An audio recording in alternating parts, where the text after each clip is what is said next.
नमस्कार दोस्तों, स्वागत है आपका मेरे YouTube channel Datta reading point में। आज हम डिस्कस करेंगे 10th क्लास NCERT सामाजिक विज्ञान इतिहास चैप्टर नंबर 4 औद्योगिकीकरण का युग के कुछ बहुविकल्पी प्रश्न जो आपके एग्ज़ाम के लिए बहुत ही इम्पोर्टेंट है। अगर आप चैनल पर नए हैं तो सबसे पहले आप इसे सब्सक्राइब कर लीजिए ताकि आपको और भी वीडियोस मिल सकें। चलिए शुरू करते हैं। पहला क्वेश्चन है, सूती कपड़ा मिल की रूपरेखा तैयार करने वाले कौन थे? तो आपके पास 4 ऑप्शन है, तो आपका सही जो आंसर होगा वो हो जाएगा आपका ऑप्शन नंबर 1 रिचर्ड और राइट। दूसरा क्वेश्चन आपका है, ग्रेट ब्रिटेन के अग्रणी उद्योग कौन से थे? आपके पास ऑप्शन है सूती कपड़ा और चीनी, सूती कपड़ा और धातु, धातु और कृषि, जलपोत और सूती कपड़ा। तो आपका सही जो आंसर होगा वो हो जाएगा ऑप्शन नंबर बी सूती कपड़ा और धातु। नेक्स्ट है, द्वारकानाथ टैगोर एक डैश थे? चित्रकार, उद्योगपति, दार्शनिक, समाज सुधारक।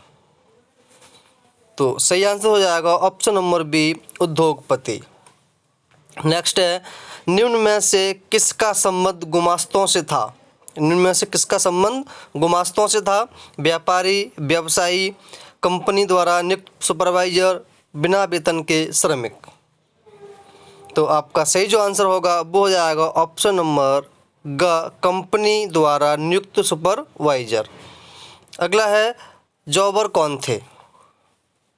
जॉबर कौन थे? आपके पास 4 ऑप्शन हैं। वह व्यक्ति जिसे नई मजदूरों की भर्ती के लिए उद्योगपति काम पर रखते थे, किसान द्वारा उत्पादन बेचने के लिए रखा व्यक्ति, फैक्ट्री में महत्वपूर्ण काम करने वाला व्यक्ति, कंपनी द्वारा वेतन प्राप्त अधिकारी। तो आपका सही जो आंसर होगा वो हो जाएगा ऑप्शन नंबर का वह व्यक्ति जिसे नई मजदूरों की भर्ती के लिए उद्योगपति काम पर रखते थे। नेक्स्ट क्वेश्चन है, कोस्टीज कौन थे? बुनकरों का समुदाय, सूती वस्त्र बुनकर, भूमिहीन मजदूर या इनमें से कोई नहीं। तो आपका जो सही आंसर होगा वो हो जाएगा बुनकरों का समुदाय। नेक्स्ट है, ब्रिटेन के वस्त्र उद्योग के निर्यात में नाटकीय वृद्धि कब हुई? 17वीं शताब्दी में, 18वीं, 19वीं या 21वीं में? तो आपका सही जो आंसर होगा वो हो जाएगा आपका 19वीं सदी के आरंभ में। नेक्स्ट है, भारत में 1911 में 67% बड़े उद्योग निम्नलिखित में से किन स्थानों पर स्थित थे? बंगाल मुंबई, सूरत अहमदाबाद, दिल्ली मुंबई, पटना और लखनऊ। तो आपका सही जो आंसर होगा वो हो जाएगा बंगाल और मुंबई। नेक्स्ट है, निम्न में कौन से भारत के पूर्व औपनिवेशिक बंदरगाह थे? सूरत और मछलीपट्टनम, मद्रास और हुगली, मद्रास और मुंबई, मुंबई और गुगली। तो आपका सही जो आंसर होगा वो हो जाएगा सूरत और मछलीपट्टनम, ऑप्शन नंबर ए का। स्वदेशी का राष्ट्र संदेश डैश के माध्यम से प्रसारित किया गया था? शुल्क, ताकत, विज्ञापन या कम कीमत। तो आपका सही जो आंसर होगा वो हो जाएगा ऑप्शन नंबर ग विज्ञापन। नेक्स्ट क्वेश्चन आपका है, 19वीं सदी में किस देश में उद्योगपतियों द्वारा मशीनों का प्रयोग किया जाता था? 19वीं सदी में किस देश में उद्योगपतियों द्वारा मशीनों का प्रयोग किया जाता था? तो आपका सही जो आंसर होगा वो हो जाएगा अमेरिका। क्या हो जाएगा? अमेरिका। अगला है, कौन से दशक में इंग्लैंड में कारखाने खुले? तो आंसर हो जाएगा 1730। कौन सा? 1700, या मैं लिख देता हूँ 1700, आप लिख लीजिए 1730 के दशक में। अगला क्वेश्चन है, गुमास्ता कौन थे जिनको भारत में ईस्ट इंडिया कंपनी ने तैनात किया था? अभी बताया गया आपको क्वेश्चन। तो ये जो हुआ करते थे बुनकरों के ऊपर सुपरवाइजर, आप लिख सकते हो सुपरवाइजर, बुनकरों के ऊपर सुपरवाइजर, बुनकरों के ऊपर सुपरवाइजर। जरूर हुआ करते थे ये, ठीक है। अगला है, नए उपभोक्ता तैयार करने के लिए कौन सा तरीका था? अभी आपको बताया, वो था आपका विज्ञापन छापना। क्या था? विज्ञापन छापना, ठीक है। अगला क्वेश्चन आपका है, इसको मैं हटा देता हूँ यहाँ से। अगला क्वेश्चन आपका है, औद्योगिकरण के सबसे पहले चरण में इंग्लैंड के मुख्य उद्योग कौन से थे? औद्योगिकरण के सबसे पहले चरण में इंग्लैंड के मुख्य उद्योग कौन से थे? तो आपका सही आंसर हो जाएगा कपास, और दूसरा हो जाएगा आपका धातु का उपयोग। कपास और धातु का उपयोग ये करते थे। किसका? कपास और धातु का उपयोग। अगला है, स्पिनिंग जेनी ने किस प्रक्रिया में वृद्धि की? स्पिनिंग जेनी ने किस प्रक्रिया में वृद्धि की? तो उसने जो वृद्धि की थी वो थी किसमें? कताई में। कताई, आप इसको कॉपी में लिख लीजिए, कताई में। यूरोपीय प्रबंधक एजेंसियों की भारत में किस प्रकार के उद्योगों में रुचि थी? तो आपका सही जो आंसर हो जाएगा, इसका आंसर हो जाएगा चाय और कॉफ़ी के रोपण में। किसमें? चाय और कॉफ़ी के रोपण में। अगला क्वेश्चन है, संसार में वस्तुओं की मांग की वृद्धि के 2 कारण बताओ। तो इसका पहला कारण जो हो जाएगा आपका, आप उस लिख लीजिए कॉपी पे, विश्व व्यापार का विस्तार। किसका? विश्व व्यापार का विस्तार। मांग क्यों बढ़ने लगी? कि विश्व में व्यापार की विस्तार होने लगा। दूसरा है विश्व में उपनिवेशवाद की स्थापना।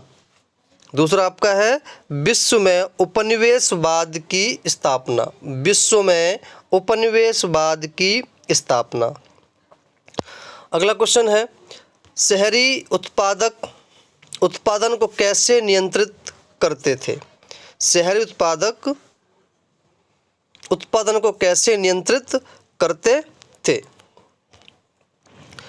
तो आपका जो आंसर है वो जाएगा सौदागर किसानों को ऋण देते थे। क्या करते थे? उनको वो ऋण देते थे। सौदागर किसानों को ऋण देते थे। उद्योगपति मशीन का प्रयोग क्यों नहीं करना चाहते थे? उद्योगपति मशीन का प्रयोग क्यों नहीं करना चाहते थे? तो आंसर हो जाएगा सस्ते मानव श्रम का उपलब्ध होना। क्योंकि उस समय सस्ता मानव श्रम मिल जाता था। मशीनें बहुत महंगी थीं और मानव जो था वो सस्ता श्रम मिल जाता था। कैसा? सस्ता श्रम का मिलना, इसलिए सस्ता श्रम का मिलना। अगला है, ब्रिटेन के 2 सबसे अधिक महत्वपूर्ण उद्योगों के नाम लिखिए। ब्रिटेन के सबसे महत्वपूर्ण 2 उद्योगों के नाम लिखिए। तो आपका सही जो आंसर हो जाएगा उसमें हो जाएगा आपका सूती उद्योग। एक कौन सा हो जाएगा आपका? सूती उद्योग। दूसरा आपका हो जाएगा स्टील उद्योग। कौन सा? स्टील उद्योग आपका हो जाएगा। अगला क्वेश्चन है, इंग्लैंड में 1840 के पश्चात स्टील की मांग क्यों बढ़ी? मैं आपको बोल देता हूँ, इसका आंसर जो होगा वो आपका हो जाएगा, लिख भी देता हूँ। ब्रिटेन स्टील का निर्यात भी करने लगा था। क्या करने था? स्टील का निर्यात करने लगा था। ब्रिटेन स्टील का निर्यात करने लगा था। दूसरा है, रेलवे के प्रसार के लिए 1860 के पश्चात उपनिवेशों में भी रेलवे का प्रसार जरूरी था। यानी कि रेलवे के प्रसार के लिए 1860 के बाद उपनिवेशों में भी रेलवे का प्रसार जरूरी हो गया था। अब कुछ बड़े क्वेश्चन देख लेते हैं। पहला क्वेश्चन आपका है, मैनचेस्टर के आगमन से भारतीय बुनकरों के सामने क्या समस्या थी? तो पहली समस्या आपकी थी कि भारत के कपड़े के निर्यात में कमी। दूसरा, ईस्ट इंडिया कंपनी पर कपड़ा बेचने का दबाव। तीसरा, कम लागत। चौथा, स्थानीय बाजार सिकुड़ने लगे। अगला क्वेश्चन है, 1930 की महामंदी के कारण क्या थे? पहला आपका है, प्रथम विश्व युद्ध के बाद निर्यात घटा। अमेरिकी पूंजीपतियों द्वारा यूरोपीय देशों के लिए कर्जे बंद। कृषि में अति उत्पादन और उद्योग में मशीनीकरण बढ़ गया। इसके रीजन थे। नए सौदागरों का शहरों में व्यापार स्थापित करना कठिन क्यों था? तो इसका आंसर देख लेते हैं। इसलिए था, शहरों में उत्पादकों के संगठन और गिल्ड की काफ़ी शक्तिशाली थे। ये शहरों में उत्पादकों के संगठन और गिल्ड काफ़ी शक्तिशाली थे। कारीगरों को प्रशिक्षण देते थे। उत्पादकों पर नियंत्रण रखते थे और नए लोगों को अपने व्यवसाय में आने से रोकते थे। ये बहुत इंपॉर्टेंट, नए लोगों को अपने व्यवसाय में आने से वो रोकते थे।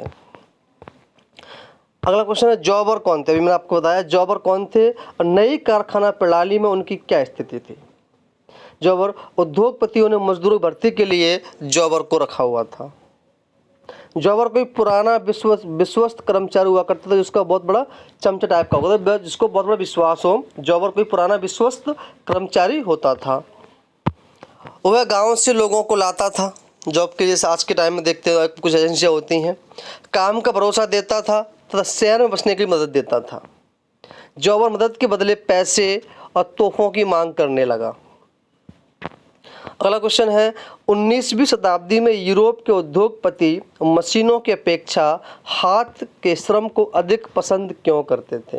अभी क्वेश्चन आया था अभी एक, तो इसका आंसर हो जाएगा, पहला पॉइंट आपका, ब्रिटेन में उद्योगपति को मानव श्रम की कोई कमी नहीं थी।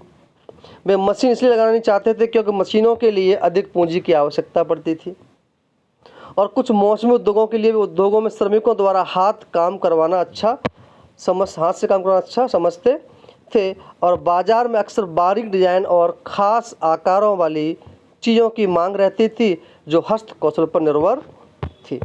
तो दोस्तों ये थे आपके कुछ मोस्ट इंपोर्टेंट प्रश्न। अगर आपको वीडियो अच्छी लगी हो तो आप इसे लाइक करें और दोस्तों में शेयर करें ताकि उनके पास भी ये पहुंच जाए। अब पढ़ेंगे इसके बाद हम नेक्स्ट चैप्टर। धन्यवाद।